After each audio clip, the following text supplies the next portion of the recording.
Most welcome to my YouTube channel career Manthan classes.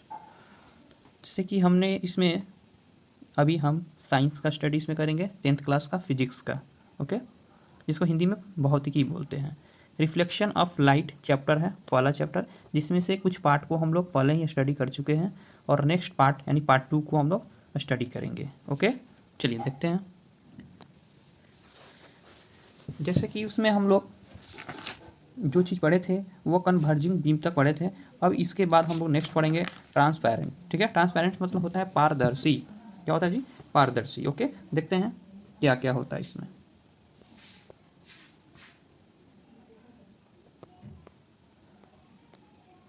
देखिए, transparent मतलब होता है आपका पारभासी यानी पारदर्शी होता है। ठीक है, मतलब कि यहाँ पर आपको दिया गया है, थोड़ा ले लेते हैं हम लोग कलर, जैसे कि यहाँ से इस कलर, अच्छा वाइट है, ब्लैक ही लेते हैं, सबसे अच्छा रहेगा।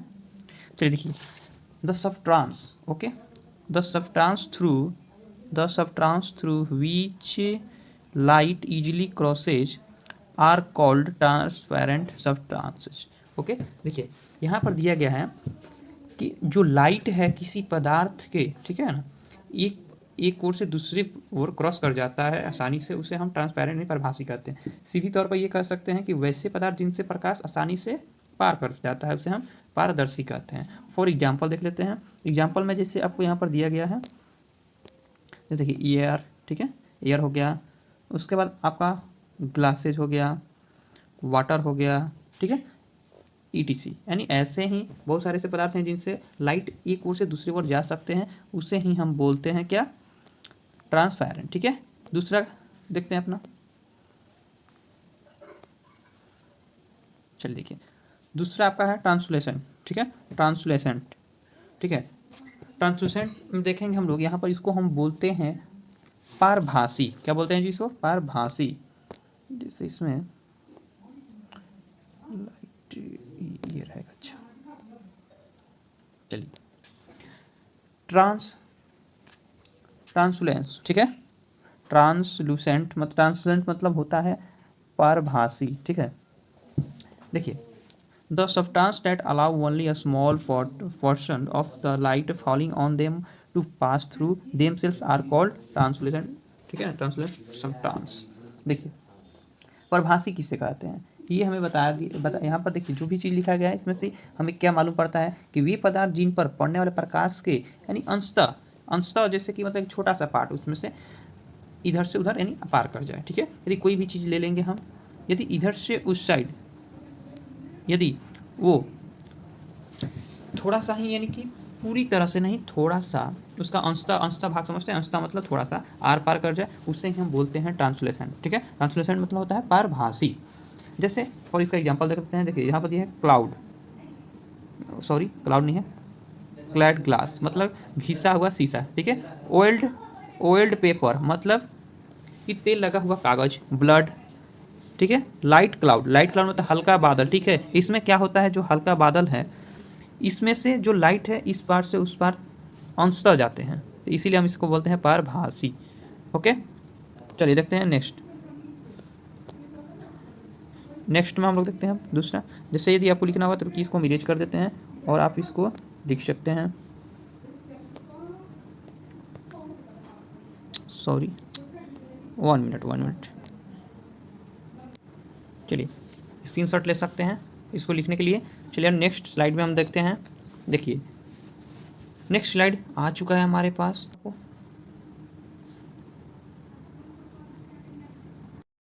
चलिए देख लेते हैं।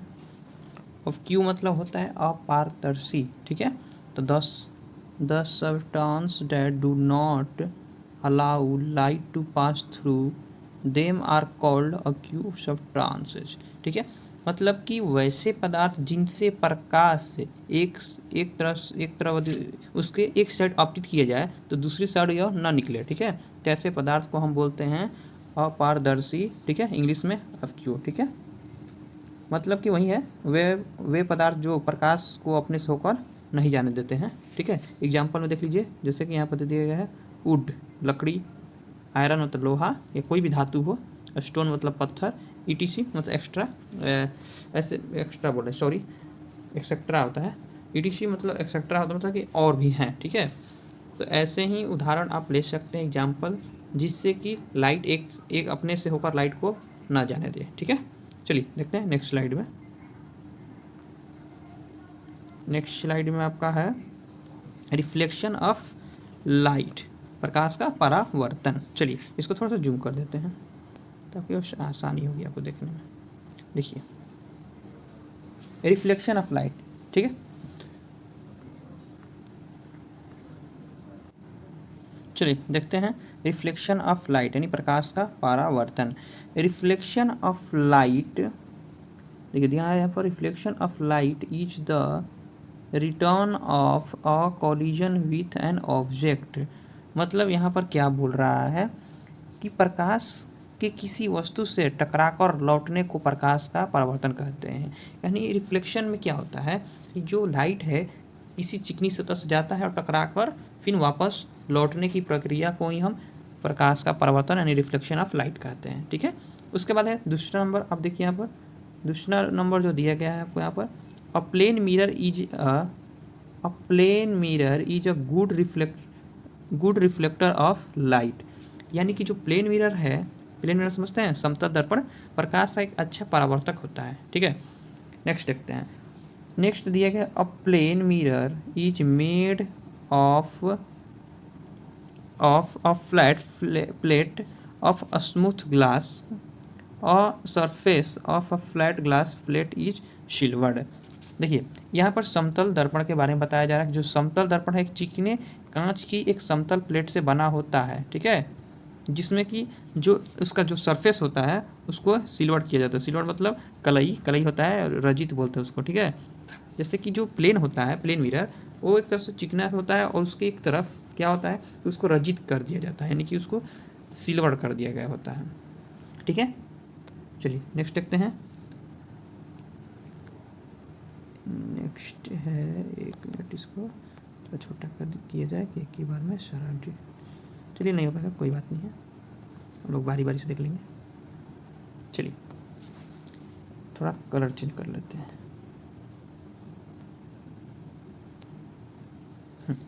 Image showing the path of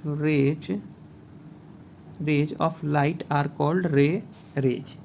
देखिए प्रकाश की किरणों का पथ दर्शाने वाले ठीक ना चित्रों को यानी किरण आरेख कहा जाता है, ठीक है। उसके बाद पढ़ना है हमें लॉ ऑफ रिफ्लेक्शन। क्या पढ़ना है? Law of reflection. तो पहले देखिए लॉ ऑफ रिफ्लेक्शन के पढ़ने से पहले उसके कुछ पार्ट को हम लोग पढ़ते थे। जैसे इंसिडेंट रे है, यहाँ पर आपको दिखाई दे रहा होगा इंसिडेंट रे है,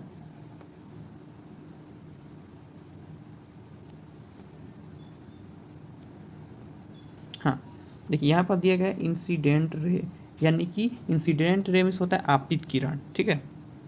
और रे falling on a surface is called an incident ray. बोला जा रहा है कि किसी सतह पर पड़ने वाले किरण को, यानी जो सतह है जहाँ शुरू बार में जो पड़ती है किरण उसी को हम बोलते हैं आपतित किरण। दूसरा है पॉइंट ऑफ इंसिडेंस, यानी आपतन बिंदु हिंदी में बोलते हैं। The point of which the incident ray, ठीक है, hits the surface is called the incident point. यानी यहाँ पर ये आपसे बोला जा रहा है कि जिस बिंदु पर, ठीक है, इंसिडेंस रे मतलब आपतित किरण सतह से टकराती है, हिट्स मतलब वही होता है, ठीक है। इसका और भी मीनिंग हो सकता है बट ये मीनिंग हमको अच्छा लगा, इसको लगा दिए, ठीक है। Hits the surface is called the incident ray, यानी जब वो जिस बिंदु पर आपतित किरण सतह से टकराती है जहाँ पर, तो उस बिंदु को ही हम पॉइंट ऑफ इंसिडेंस कहते हैं, ओके। तीसरा नंबर देखते हैं हम लोग। तीसरा नंबर में दिया है रिफ्लेक्टेड रे, ठीक है, रिफ्लेक्टेड रे। तो the medium in which the incident ray falls on the surface the, उसके बाद देखते हैं हम लोग नेक्स्ट देखते हैं नेक्स्ट वाला में, सॉरी इधर क्या नेक्स्ट, हाँ यस ये रहा, हाँ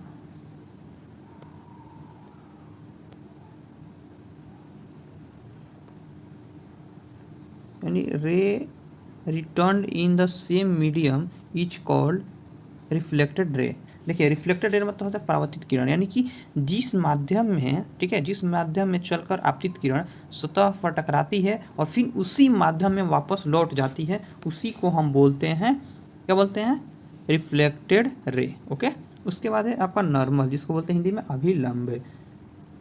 अ perpendicular draw to a point on a flat surface is called normal to that point. देखिए यहाँ पर क्या बोला है कि किसी समतल सतह के किसी बिंदु पर खींचे हुए लंब को, ठीक ना, उस बिंदु के हो अभिलंब कहते हैं, ठीक, उस बिंदु के लिए अभिलंब कहते हैं। ओके, यानी कि आपको चित्र के माध्यम से तुरंत अभी आपको समझा देंगे, ठीक है, कैसे क्या हो रहा है यहाँ पर, अभिलंब क्या होता है, ये सारा चीज़, ठीक है।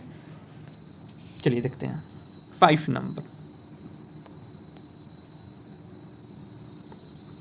देखिए 5 नंबर में हम लोग देखेंगे एंगल ऑफ इंसिडेंस। ठीक है, इंसिडेंस मीन्स होता है आपतन, तो एंगल ऑफ इंसिडेंस मतलब आपतन कोण। द इंसिडेंस रे is formed by the angle draw at the incidence point which is called the incidence angle. ठीक, यहाँ पर आपसे यही बात बोला जा रहा है कि आपतित किरण आपतन बिंदु पर खींचे गए अभिलंब से जो कोण बनती है उसे हम आपतन कोण कहते हैं। ठीक है, उसके बाद आप देख लीजिए थोड़ा सा परावर्तन कोण, उसके बाद इस फिगर को आपको समझाते हैं।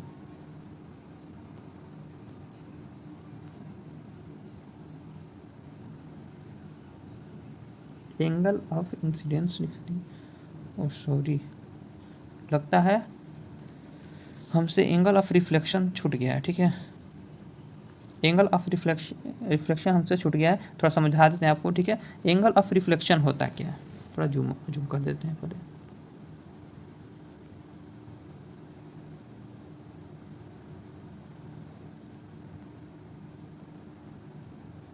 देखिए जैसे कि आपको यहाँ पर जो एंगल ऑफ ये सॉरी एक मिनट, जैसे कि आपको यहाँ पर एंगल ऑफ रिफ्लेक्शन ये दिखाई दे रहा होगा, ये कोण आर। ठीक है, कोण आर, इसी को हम बोलते हैं एंगल ऑफ रिफ्लेक्शन। तो इसको देखिए किस पर किस पर बना है, रिफ्लेक्टेड रे, उसके बाद यहाँ पर क्या है पॉइंट ऑफ इंसिडेंस, और यहाँ पर जो नॉर्मल है। ठीक है, इनके बीच में जो एंगल बनती है उसी को हम बोल देते हैं एंगल ऑफ रिफ्लेक्शन। ओके, देखिए यहाँ पर क्या हो रहा है, जैसे ये जो आपको यहाँ पर जो लाइन दिखाई दे रही है सीधे इस तरह, ये आपका होगा प्लेन मिरर। ओके, और ये यहाँ पर एक बिंदु की तरह आपको दिखाई दे रही है जो कि आपका हो गया है पॉइंट ऑफ इंसिडेंस, और इसमें जो डॉट डॉट आया है इसको बोलते हैं हम लोग नॉर्मल बोलते हैं। ठीक है, क्या बोलते हैं, नॉर्मल। और ये जो आपको एक किरण आती हुई दिखाई दे रही है इसी को बोलते हैं हम लोग इंसिडेंट रे, और यहाँ से रिफ्लेक्ट करके जब जा रही है तो इसको हम बोल देते हैं रिफ्लेक्टेड रे। ठीक है, और इनके बीच में देखिए incident ray, point of incidence, normal के बीच जो एंगल बनती है उसको बोलते हैं एंगल ऑफ इंसिडेंस। ओके, और दूसरा देखिए इधर इस साइड में हम देख सकते हैं कि यहाँ पर जो आपका रिफ्लेक्टेड रे है, पॉइंट ऑफ इंसिडेंस है, और यहाँ पर नॉर्मल है, इनके बीच में जो एंगल बन रही है यानी कोण आर, ये होता है एंगल ऑफ रिफ्लेक्शन। यहाँ पर दिया गया एंगल ऑफ रिफ्लेक्शन। ओके, और ये जो प्लेन है वो प्लेन मिरर है, जो मिरर है वो प्लेन मिरर है। There are the flowing two laws of reflection of light, यानी यहाँ बताया जा रहा है कि जो रिफ्लेक्शन के निम्नलिखित 2 नियम होते हैं। ठीक है, पहला क्या है उसको देख लेते हैं पहले, the incidence ray, reflected ray and, इसके बाद नेक्स्ट देखिए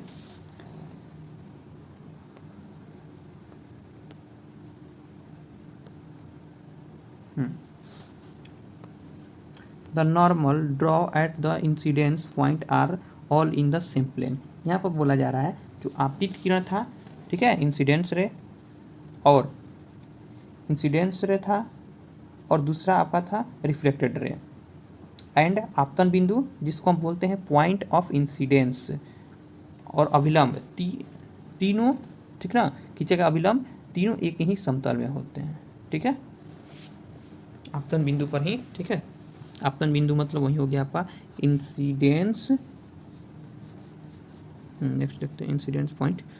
हाँ, दूसरा देखिए, दूसरा दिया गया the angle of incidence is equal to the angle of reflection, यानी कि यहाँ बताया जा रहा है कि एंगल ऑफ इंसिडेंस यानी कि आपतन कोण is equal to the angle of reflection यानी परावर्तन कोण। यानी कि यहाँ पर यही आपको बताया जाता है कि कोण आई बराबर कोण आर इक्वल होता है। ठीक है,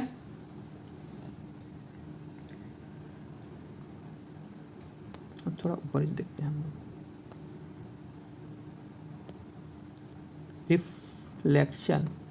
reflection of perpendicular beam of plane mirror. देखिए बोला जा रहा है एक प्लेन है और ray of light perpendicular to a plane mirror return to the same path after reflection. देखिए क्या होता है, जैसे कि आपको यहाँ पर एक समतल दिखाई दे रहा होगा, आपको समतल यहाँ पर मिरर यानी प्लेन मिरर यानी समतल दर्पण है। इस पर यदि इसको नॉर्मल जो इसका इंसिडेंस रे है, ठीक ना, वो नॉर्मल हो, ठीक है, परपेंडिकुलर हो इस पर, तो देखिए ये किरण जा रही है और फिर यहाँ से रिफ्लेक्ट होकर फिर वापस उसी पथ पर वापस लौट जाती है। इसी में देखिए पहले तो इंसिडेंस रे हो गया, फिर उधर से आ रही है तो रिफ्लेक्टेड रे हो गया। और यहाँ पर कोण आई बराबर कोण आर, ठीक ना, बराबर होते हैं क्योंकि दोनों का मान 0 हो जाता है। ठीक है, क्योंकि यहाँ पर एंगल नहीं बन रही है इसलिए यहाँ पर 0 हो जाता है। ठीक है, चलिए इमेज थोड़ा देख लेते हैं, इमेज क्या होता है। इमेज हम देखते हैं, the ray of light coming from a point source आप समझते हैं, after reflection from a mirror at which point appear और appears to be found is called a image. यहाँ पर देखिए, यहाँ पर समझने वाला चीज़ है कि आपसे यही बोला जा रहा है कि किसी बिंदु स्रोत यहाँ से मतलब प्रकाश निकलती हो, किसी बिंदु स्रोत से आती प्रकाश की किरणें जब दर्पण से परावर्तन होती है तो जिस बिंदु पर मिलती है, यहाँ पर अपीयर मतलब हो गया मिलती है, और अपीयर्स टू बी फाउंड मतलब अपीयर इसका मतलब है कि मिलती है, इसका मतलब है कि मिलती हुई प्रतीत होती है। ठीक है, यानी कि मिलेगी या मिलती हुई प्रतीत होती है तो उसे उस बिंदु का प्रतिबिंब कहते हैं। ओके, चलिए दूसरा स्लाइड देखते हैं हम लोग। इस स्लाइड में हम बात करते हैं तो यहाँ पर देखिए देयर आर, जैसे कि हम लोग यहाँ पर जूम करेंगे तो इसको देखेंगे, there are 2 types of image. ठीक है, जो इमेज की टाइप्स होती है 2 प्रकार की होती है, कि रियल इमेज यानी वास्तविक प्रतिबिंब और एक वर्चुअल इमेज यानी कि आभासी प्रतिबिंब या काल्पनिक प्रतिबिंब। तो थोड़ा देख लेते हैं हम लोग कि रियल इमेज होता क्या है। तो the ray of light coming from a point source meet at the point of the reflection from the mirror it is called the real image.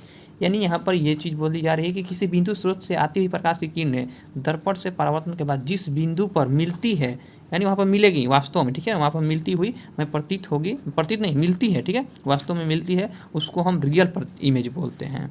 ठीक है, और यहाँ पर दिया गया real image can be obtain on the screen, यानी कि जो आपका रियल इमेज है उसको हम लोग पर्दे पर प्राप्त कर सकते हैं।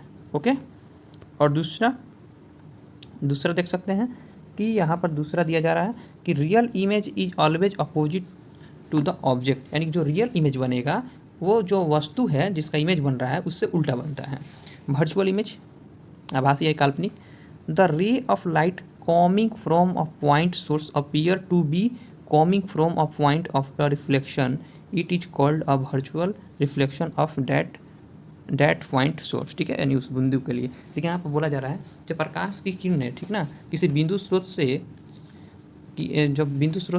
किसी बिंदु स्रोत से आती प्रकाश की किरणें परावर्तन के बाद जिस बिंदु पर मिलती हुई प्रतीत होती है, यानी मिलेगी नहीं, वहाँ पर मिलती हुई प्रतीत होती है, उसे हम वर्चुअल इमेज कहते हैं। ठीक है, नेक्स्ट देखते हैं वर्चुअल इमेज जो दिया है, यानी virtual reflection can not obtain. देखिए जहाँ रिफ्लेक्शन है, सॉरी यहाँ पर गलत हो गया, रिफ्लेक्शन के जगह पर यहाँ पर आप इमेज डाल दीजिएगा। ठीक है, image, virtual image can not be obtain on screen, यानी वर्चुअल इमेज को हम लोग पर्दे पर प्राप्त नहीं कर सकते हैं। The virtual image is always perpendicular to the object, यानी कि ये जो वर्चुअल इमेज है ये ऑब्जेक्ट के परपेंडिकुलर यानी कि उसके सीधे होता है। ठीक है, चलिए नेक्स्ट देखते हैं formation of image by plane mirror. अब प्लेन मिरर का हम लोग थोड़ा इमेज समझ लेते हैं, कैसे क्या क्या बनता है, इसके बारे में थोड़ा सा जानकारी हमें प्राप्त करनी है। ओके, देखिए इसमें दिया है फॉर्मेशन ऑफ इमेज, ये आपको दिखाई दे रहा होगा यहाँ पर, ये आपका प्लेन मिरर है, यहाँ एक ऑब्जेक्ट है, यहाँ से 2 किरण हम लेते हैं, पहला किरण इंसिडेंट्स रे और रिफ्लेक्टेड रे। इसके बीच में जो दिया नॉर्मल दिया गया है, इनके बीच में जो एंगल बन रहा है कोण आई और कोण आर दोनों इक्वल होगा, और दूसरा जो रे है वो परपेंडिकुलर हो गया है, तो ये आएगा और फिर रिफ्लेक्ट होकर फिर वापस चला जाएगा। तो यहाँ पर हम लोग देखते हैं कि यहाँ पर कहीं मिल नहीं रही है, लेकिन जब इसका इसको इस लाइन को डॉट डॉट करते हुए आगे की तरफ ले जाएंगे तो ये हमें अंदर यानी कि जो जो आपको इमेज दिखाई दे रही है इसके अंदर, जो आपको प्लेन मिरर है उसके अंदर आपको दिखाई दे रहा है कि यहाँ पर ये मिलती हुई प्रतीत होती है, यानी कि इमेज मिलती हुई प्रतीत हो रही है। इसका मतलब जो इमेज है दर्पण के अंदर बनेगा। कहाँ बनेगा? दर्पण के अंदर बनेगा। ओके, नेक्स्ट देखते हैं। In the plane mirror object distance, देखिए object distance equal image distance, मतलब प्लेन मिरर में जब भी इमेज बनता है तो जितना दूरी पर ऑब्जेक्ट रहता है मिरर से उतना ही दूरी पर अंदर में इमेज बनता है, यानी कि object distance equal image distance. Next, the further away an object is from the plane mirror the more its reflection is made behind the mirror. ठीक है, यहाँ पर देखिए जो चीज़ यहाँ पर दिया गया है ये वही है कि कोई वस्तु समतल दर्पण से जितनी आगे होती है उसका प्रतिबिंब दर्पण से उतना ही पीछे बनता है। वही चीज़ आपको समझाया जा रहा है, जो कि यहाँ पर जो चीज़ आपको बता दिया गया है कि ऑब्जेक्ट डिस्टेंस इमेज डिस्टेंस के इक्वल होता है। जितनी दूरी पर जितनी ऐनक, जो ऐनक है, ऐनक जिसको हिंदी में बोलते हैं यानी मिरर दर्पण, ठीक है, जितनी दूरी पर ऑब्जेक्ट रहेगी उतना ही दूरी पर अंदर की ओर वस्तु का जो प्रतिबिंब है बनता है। चलिए अब देखते हैं लेटरल इन्वर्जन। ठीक है, लेटरल इन्वर्जन मतलब होता है पार्श्व परिवर्तन। ये होता क्या है इस चीज़ को आपको बताते हैं। The right part of the object is show in the plane mirror the left part of the image and the left part of the object is the right part of the reflection is called lateral inversion. ठीक है, देखिए क्या होता है, कभी आपने plane mirror में आपने कभी ध्यान दिया होगा कि जब हम अपना लेफ्ट हैंड उठाते हैं तो हमें राइट हैंड की उसमें दिखाई देता है, और जब राइट हैंड दिखाते हैं तो हम वो लेफ्ट हैंड दिखाई देता है। ठीक है, तो इसी को हम बोलते हैं लेटरल इन्वर्जन। क्या बोलते हैं? Lateral inversion. ठीक है, चलिए अब यहाँ पर जो लेटरल इन्वर्जन दिया है ये चीज़ हम समझ चुके हैं कि लेटरल इन्वर्जन होता क्या है। ठीक है, चलिए थोड़ा सा और है देख लेते हैं इसको भी हम लोग। जैसे कि आप यहाँ पर इसका देखिए कार्ड है, मिरर, देखिए मिरर है, ये कार्ड है। ठीक है, लेटरल इन्वर्जन यहाँ पर हो रहा है, ये आपको सही दिखाई दे रहा है, और देखिए मिरर में क्या हो गया, लेफ्ट का राइट, राइट का लेफ्ट हो गया। ठीक है, अब यहाँ पर देखते हैं properties of reflection made by plane mirror. ठीक है, देखिए यहाँ पर रिफ्लेक्शन लिखे हैं, सॉरी ये इमेज होगा। ठीक है, properties of image made by plane mirror, यानी कि प्लेन मिरर द्वारा बने इमेज का यानी प्रतिबिंब का हम गुण के बारे में देखेंगे, क्या क्या उनके गुण होते हैं। ठीक है, चलिए देखते हैं। जैसे कि यहाँ पर दिया गया, the image is formed behind the mirror, यानी जो प्रतिबिंब है दर्पण के पीछे बनता है। दूसरा दिया गया, the size of the image is equal to the size of the object, यानी जो इमेज की, जो ऑब्जेक्ट की साइज है वहीं इमेज की भी साइज होती है, यानी कि प्रतिबिंब का आकार वस्तु के आकार के बराबर होता है। Okay, the image becomes perpendicular to the object, यानी प्रतिबिंब वस्तु की अपेक्षा सीधा बनता है, किसमें? प्लेन मिरर में। ठीक है, the image is reverse from the lateral, यानी कि जो इमेज होता है प्लेन मिरर में वो पार्श्विक विस्थापन होता है, पार्श्विक परावर्तन होता है। ठीक है ना, इसको पार्श्व परिवर्तन बोलते हैं, ये होता है जिसको हिंदी में बोलते हैं, इंग्लिश में इसको लेटरल इन्वर्जन बोलते हैं। ठीक है, रिवर्जन बोलते हैं। नेक्स्ट 5 नंबर दिया गया है, द इमेज इज वर्चुअल, और इसमें जो इमेज बनती है वर्चुअल बनती है, काल्पनिक आभासी बनती है। 6 नंबर दिया गया है, the image is made as for back from the mirror as the object is ahead of the mirror, यानी यहाँ पर वही चीज़ बात यहाँ पर बताई जा रही है कि प्रतिबिंब दर्पण से उतना ही पीछे बनता है जितना वस्तु दर्पण से आगे होता है, यानी दर्पण से 1 मीटर आगे है वस्तु तो दर्पण में भी 1 मीटर पीछे उसमें वस्तु क्या इमेज बनता है। ठीक है, देखिए अब देखते हैं स्फेरिकल मिरर। क्या देखते हैं हम लोग? स्फेरिकल मिरर, यानी गोलीय दर्पण। Spherical mirror is a mirror whose reflective surface is a part of a hollow sphere. यहाँ पर बोला जाता है जो गोलीय दर्पण है उस दर्पण को कहते हैं जिसका परावर्तक सतह यानी जिस पर रिफ्लेक्ट होता है वो सतह खोखले गोले का एक भाग होता है। ठीक है, चलिए थोड़ा नेक्स्ट देखते हैं। नेक्स्ट आपका है, इसमें थोड़ा सा हम लोग ध्यान देंगे, जूम थोड़ा कर देते हैं। देखिए इसमें दिया गया सिल्वरजिंग। ठीक है, silvering the outer surface of this piece of glass creator a concave mirror. देखिए कनकेव मिरर के बारे में बोल रहा है कि कांच के इस टुकड़े को बाहरी सतह से, जो बाहरी सतह होती है, आउटर मतलब वही हो गया जो बाहरी सतह होती है, उसको यदि रजित कर दिया गया, सिल्वर कर दिया गया, सिल्वरिंग दिया ना, उसी का मतलब होगा सिल्वर। जब सिल्वर कर दिया जाता है सिल्वर, तब वो कनकेव मिरर बन जाता है। ओके, जब नेक्स्ट देखिए सिल्वरिंग द इनर सरफेस, यानी जो अंदर की सरफेस है उसको यदि हम लोग सिल्वर कर देते हैं, ठीक है, तब वो जो टुकड़ा है, जो ग्लास का टुकड़ा है, वो कन्वेक्स मिरर की तरह व्यवहार करता है, यानी कन्वेक्स मिरर बन जाता है। चलिए थोड़ी देर देखते हैं। Various posted related to the spherical mirror. ठीक है, गोली दर्पण से संबंधित विभिन्न पद के बारे में हम लोग पढ़ेंगे। जैसे आपको यहाँ पर दिखाई दे रहा होगा कि यहाँ से यहाँ तक जो बनी है, यहाँ से यहाँ तक, तो देखिए इसके आउटर भाग को रचित किया गया है, तो ये क्या बन गया, कनकेव मिरर।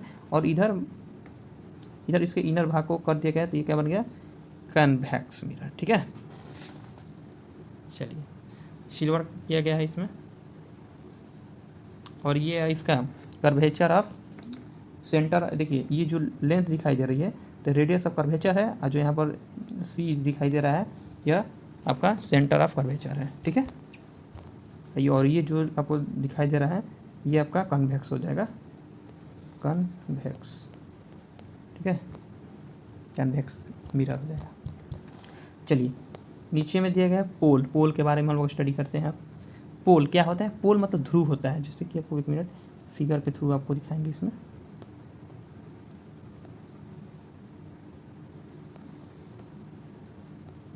देखिए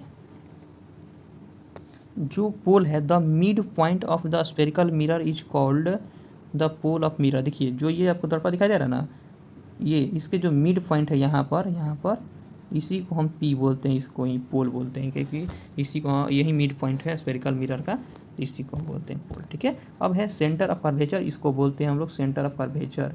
इसको क्या बोलते हैं, सेंटर ऑफ कर्वेचर।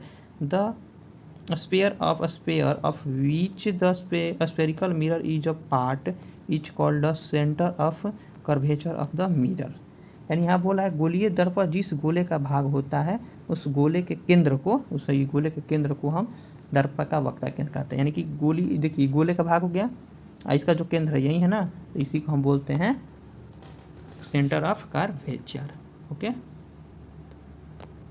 चलिए नेक्स्ट देखते हैं। सॉरी अब नहीं है, अब इसको थर्ड पार्ट में देखेंगे। ठीक है, चलिए इतना के लिए इतना ही रहने देते हैं आज, और हम लोग नेक्स्ट यानी पार्ट 3 में इसके अगले हुए पार्ट को देखेंगे। और यदि जो चीज़ इसमें आपको जो भी टॉपिक समझ में नहीं आया होगा उसका कमेंट कीजिएगा, फिर से उसका अलग से हम आपको वीडियो बनाकर डाल देंगे। ठीक है, चलिए okay, thank you, good night.